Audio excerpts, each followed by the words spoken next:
سورة الفاتحہ بسم اللہ الرحمن الرحیم الرحمن الرحیم مالک یوم الدین ایاک نعبد و ایاک نستعین اهدنا الصراط المستقیم صراط الذین انعمت علیہم غیر المغضوب علیہم ولا الضالین بسم اللہ الرحمن الرحیم قل هو اللہ احد اللہ الصمد لم یلد ولم یولد ولم یکن له کفوا احد بسم اللہ الرحمن الرحیم قل هو اللہ احد اللہ الصمد لم یلد ولم یولد ولم یکن له کفوا احد بسم اللہ الرحمن الرحیم اللہم کل ولیک الحجۃ ابن الحسن صلواتک علیہ وعلی آبائہ فی هذه الساعة وفی کل ساعة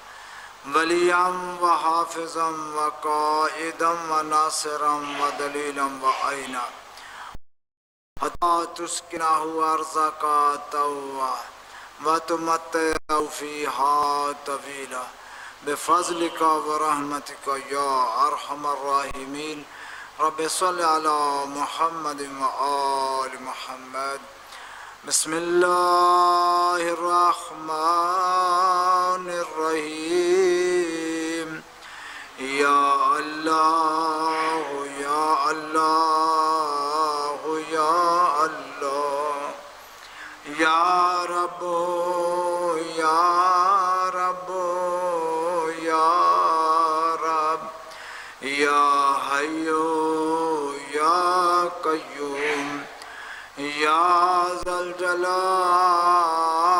والاکرام اسألک باسمک العظیم الأعظم ان ترزقنی رزقا واسعا حلالا طیبا برحمتک یا ارحم الراحمین یا اللہ یا اللہ یا اللہ یا رب یا رب یا رب یا حی یا قیوم یا ذا الجلال والاکرام اسألک باسمک العظیم الأعظم ان ترزقنی رزقا واسعا حلالا طیبا برحمتک یا ارحم الراحمین یا اللہ یا اللہ یا اللہ یا رب یا رب یا رب یا حی یا قیوم یا ذا الجلال والاکرام اسألک باسمک العظیم الأعظم ان ترزقنی رزقا واسعا حلالا طیبا برحمتک یا ارحم الراحمین اللہم صل علی محمد وآل محمد بآواز بلند صلوات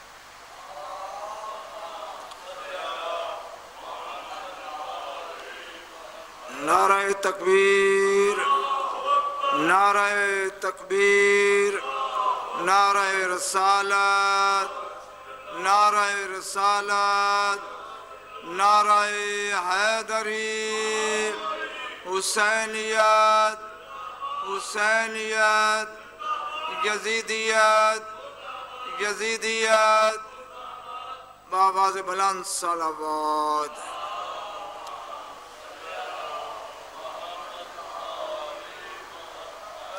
صاحبان عقل و شعور و حبداران آل رسول ارشاد رب العزت ہے بر محمد و آل محمد صلوات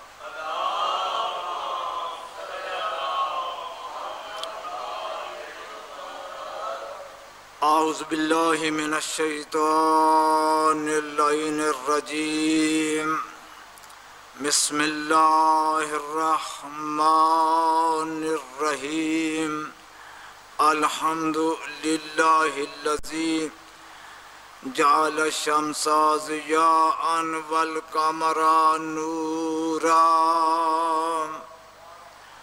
حسبنا الله ونعم الوكيل نعم المولى ونعم النصير وأفوض أمري إلى الله إن الله بصير بالعباد الصلاة والسلام على من كان نبيا وآدم بين الماء والطين سيدنا ونبينا وطبيب نفوسنا وشفيع ذنوبنا أبي القاسم محمد المصطفى صلوات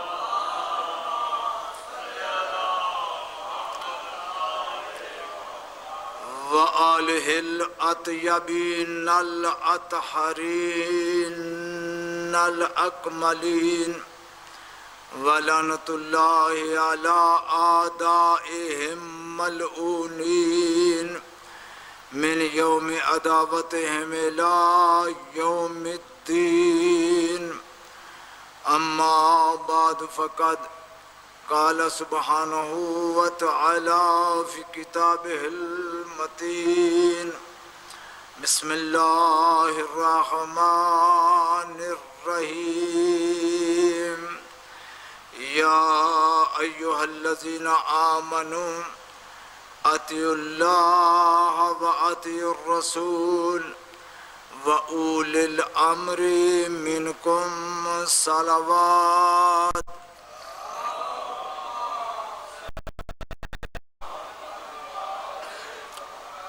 عزیزان گرامی قدر احباب دانش میرے انتہائی واجب الاحترام سامعین، گفتگو ہماری چل رہی ہے اطاعت پر اور خطاب ہے خالصتاً مومنین کے لیے۔ مومنوں کو حکم دیا جا رہا ہے کہ تم اطاعت کرو۔ گزشتہ گفتگو میں یہ میں نے گزارش کیا کہ اللہ براہ راست جب بھی گفتگو کرتا ہے وہ مومنین سے کرتا ہے، کافر اور مشرک سے براہ راست گفتگو نہیں کرتا۔ وہ گفتگو اپنے رسول کے ذریعے کرتا ہے کہ اے رسول میں ان کو منہ نہیں لگانا چاہتا، میرا پیغام ان تک پہنچا دے۔ جس طرح قرآن مجید میں قل یا ایھا الکافرون، اے میرا رسول تو کہہ دے کہ اے کافرو، براہ راست نہیں، براہ راست جب بھی گفتگو کی ہے وہ مومنین سے کی ہے۔ یا ایھا الذین آمنو، اے صاحبان ایمان، اے وہ لوگوں جو دولت ایمان سے سرفراز ہو۔ تو جو ہے حضور بآواز بلند صلوات پڑھیں ایک بار۔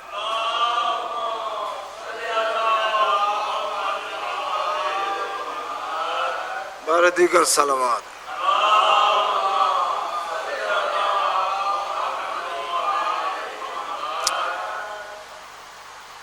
تو خالق کائنات نے جہاں نبوت کو رکھا، ہر نبی کو اس کی صداقت کی دلیل دے کر بھیجا۔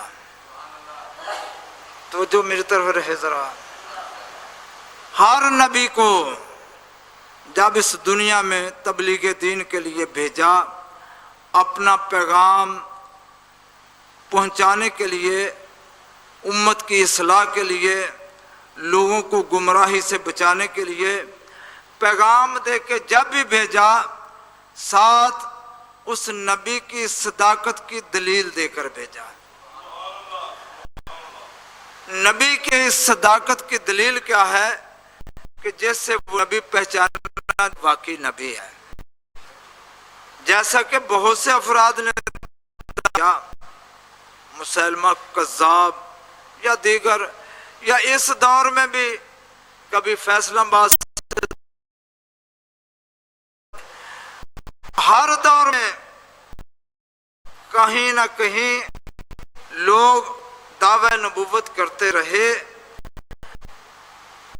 سب سے پہلے دیکھنا یہ ہے کہ نبی ہونے کا جو دعویٰ کرے اس کے پاس کچھ دلیل بھی تو ہونی چاہیے۔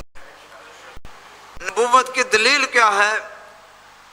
تو وہ نبوت خالق کائنات نے معجزے کو قرار دیا ہے۔ ہم ہر بات میں کہتے ہیں یہ تو معجزہ ہو گیا، معجزہ۔ بھئی معجزہ ہر ایک کے بس کی بات نہیں ہے۔ آج بھی دور کہتے ہیں معجزہ ہو گیا، بھئی معجزہ عام انسانوں سے ہوتا ہی نہیں۔ غلطی سمجھ آ رہی ہے؟ تھوڑا ہوا کرو، معجزہ عام انسان سے ہوتا ہی نہیں۔ معجزے کی تعریف سن لو سب سے پہلے۔ معجزے کی تعریف یہ خارق کی عادت بات کا ظاہر کر دینا، یعنی انسانی عقلوں سے جو بالا ہو وہ بات جو معجزہ ہے۔ اب یہ جو جادو کرتے ہیں،